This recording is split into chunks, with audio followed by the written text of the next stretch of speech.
Bien, buenos días con todos, jóvenes. Vamos entonces a continuar nuestro análisis en cuanto a la temática de historia. Vamos a ver en qué parte nos quedamos. ¿Hasta dónde revisamos? Hasta la 8. Hasta la 8. Vamos con esto, entonces vamos con la número 9. Dice, explique qué era el Tahuantinsuyo y enuncie las partes. Recuerden que la última clase nos planteamos propiamente la perspectiva de mirar este mapa. Tahuantinsuyo, todo el territorio que conforma el Imperio Inca, que se divide en 4 regiones. Lo que usted debe poner son estas 4 regiones que conforman el Tahuantinsuyo. Explique las diferencias técnicas, las diferentes técnicas agrícolas que tenían mayas, aztecas e incas y en qué consistía. Vamos con esto. Entonces vamos a hacer simplemente una tabla sencilla para evidenciar esta parte. Ponemos técnicas, mayas, aztecas e incas. ¿Qué técnicas utilizaron? Acá técnicas.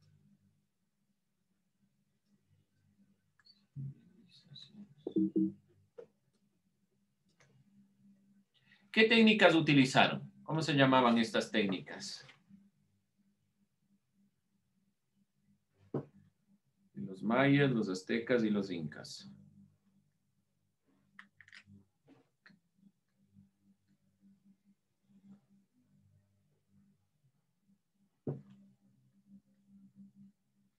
A ver, ¿cuáles eran las técnicas que tenían estos grupos? Las técnicas agrícolas, ¿cómo se llamaban? Los mayas.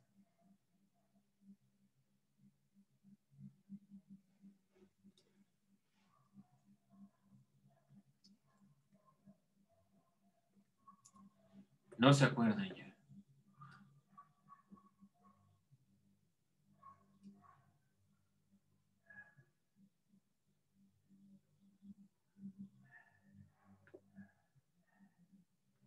No nos acordamos. A ver, la técnica de los aztecas.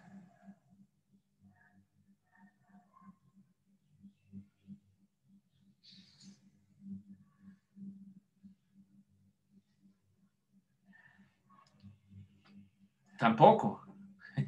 De los incas.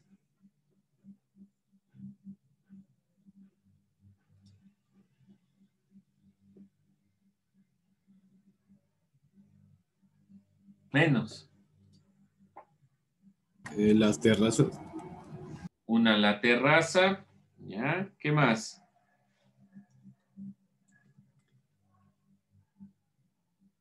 Los camellones. Ya nos hemos olvidado. Los andenes. De los mayas. Técnica agrícola.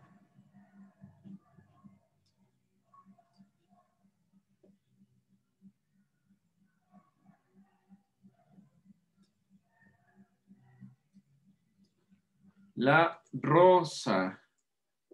¿Cómo funcionaba la rosa? Les voy a poner una imagen para que la vean, ¿ya? Así funcionaba la rosa. Utilizaron el sistema de rosa y quema. Esta técnica consiste en talar los árboles, quemar la maleza y utilizar la ceniza como fertilizante. Hasta la actualidad hay muchas personas que utilizan esta forma.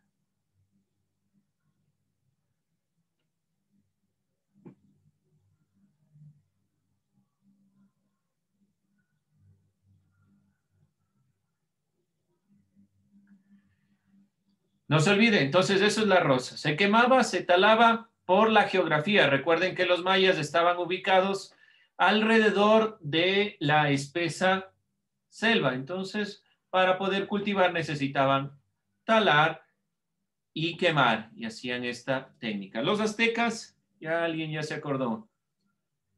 Los chinampas. Las chinampas, muy bien, las chinampas aztecas. Chinampas.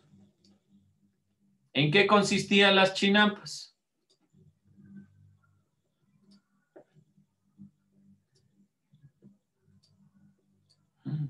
Estamos cansados ya lo último, ya bueno, vamos viendo. Consistía en utilizar bolsas para las frutas. ¿Utilizar qué? No, espérame, leí mal. Le espero.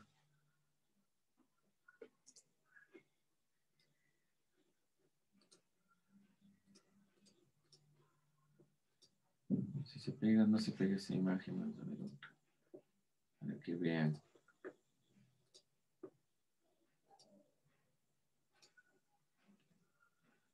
Así eran las chinampas. Lagos. Dentro del lago se generaban estas especies de balsas donde se cultivaba, que eran obviamente tierra. Eso era la chinampa. Digamos lo parecido a esta perspectiva de los camellones, pero se iba generando la posibilidad de tener el riego ahí mismo, ¿sí? Sistema de chinampas.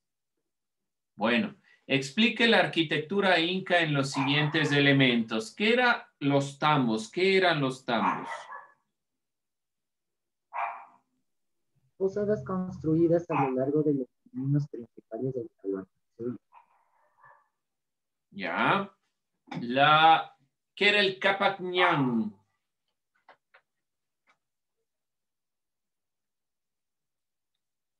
El Capac Ñan. El sistema de caminos del Tahuantinsuyo. Era una red de caminos interconectados. Ya, muy bien. La red de caminos que aquí bordeaba todo el Tahuantinsuyo. Por eso era importante saber qué es el Tahuantinsuyo. Muy bien. La Callanca.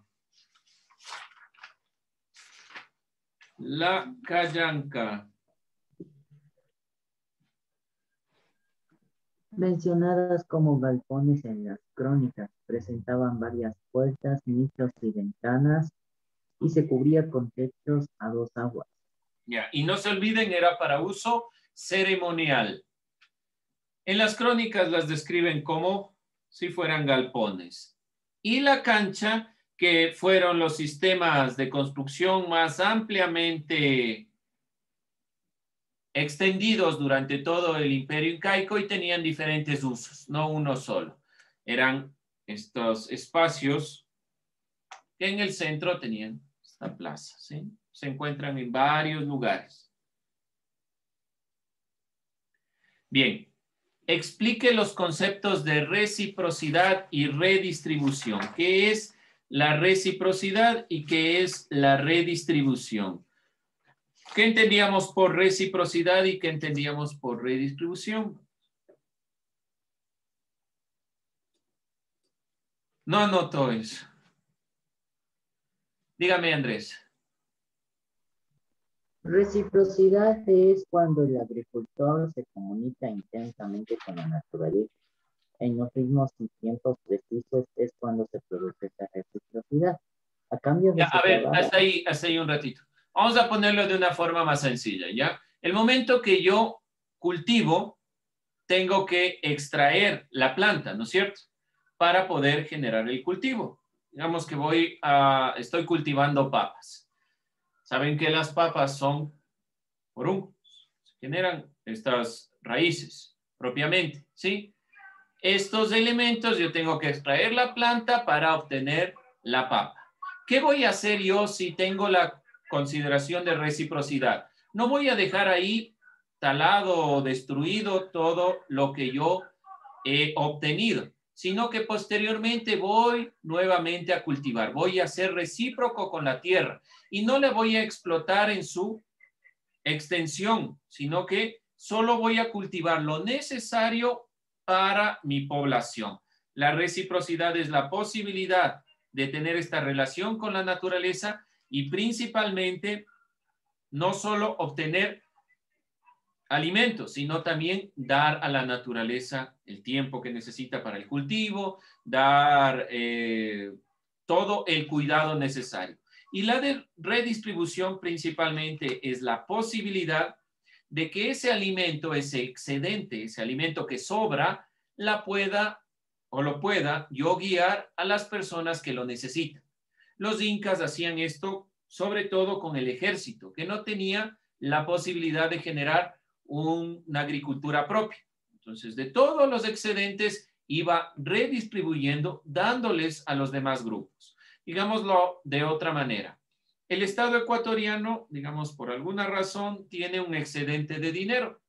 Ese excedente de dinero no se va a gastar ni lo va a guardar. Va a darle a las personas con mayor necesidad, con más problemas económicos. Eso es redistribución. ¿Alguna pregunta hasta ahí?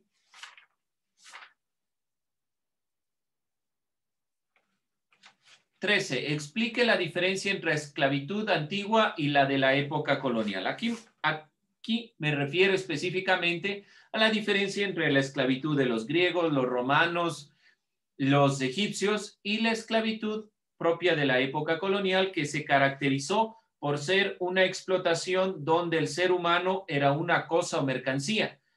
En cambio, en la esclavitud antigua, ¿qué pasaba?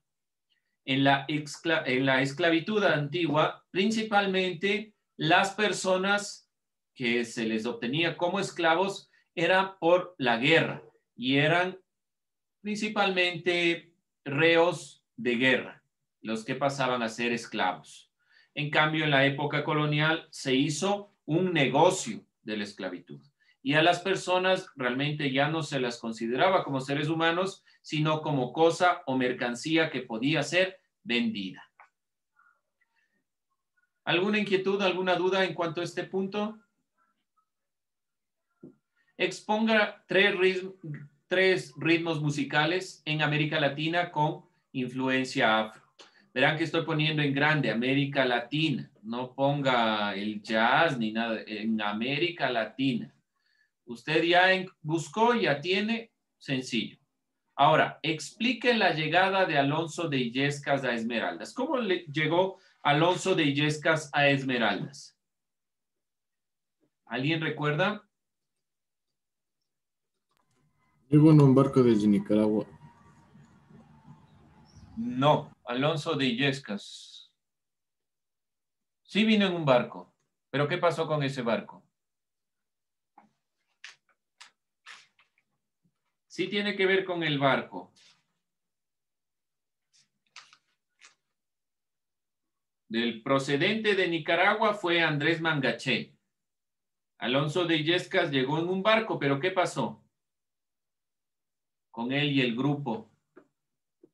Naufragó frente a las costas de Perú para luego asentarse en Esmeralda. Ya, estaba realmente yendo a Perú. No puede haber Esmeraldas hasta el norte. No puede haberse encallado en Perú, que está al sur. Se encalló en las costas de Esmeraldas. Pero su destino era Perú. Era un grupo de esclavos que directamente estaban siendo transportados hacia Perú y de ese transporte se encallaron, huyeron del barco y conformaron directamente lo que es el cacicazgo de Alonso de Illescas. De ahí, bueno, si estaban desde el barco viniendo de Nicaragua directamente, puede ser, pero a lo que me refiero es que su barco encalló. Y ahí naufragaron y lograron huir. Estaban yendo hacia Perú. Quien directamente procedía de Nicaragua era Andrés Mangaché, quien logró asentarse en Esmeraldas para 1543. De ahí esa diferenciación. Tal vez ahí a lo que se refería Ismael. ¿Sí? Finalmente, el triángulo del comercio. ¿A qué me refiero con el triángulo del comercio y qué es lo que quiero que ustedes principalmente expongan? Lo que vieron en la casa abierta. Ya sus compañeros ya expusieron el triángulo del comercio. Sencillo. Esto ya estaba en la casa abierta. Se expuso claramente el triángulo del comercio y la idea es que puedan complementar la imagen que voy a poner a continuación. ¿Sí? Recuerden. Pasa de un lugar a otro, qué productos pasan, lo dijeron los compañeros. De aquí los productos elaborados van a África para obtener esclavos y posteriormente regresan a América para que obtengan esos productos. Ese es el triángulo del comercio. ¿Dudas, preguntas, inquietudes? Ese es todo nuestro cuestionario de donde se obtienen las preguntas para la evaluación. No voy a sacar nada que esté fuera del cuestionario. Todo está en base al cuestionario. Obviamente aquí hay más preguntas que las que estarán en nuestra evaluación, pero en general todo está obtenido de aquí. Si alguien tiene alguna duda, profe, yo no anoté, no sé qué parte va esto, avise ahora. Si no, es sumamente sencillo. Cuénteme. ¿No? Bien, jóvenes, no nos cansamos más. Realice su cuestionario. Hemos terminado con el cuestionario de historia. Ahí acabaríamos de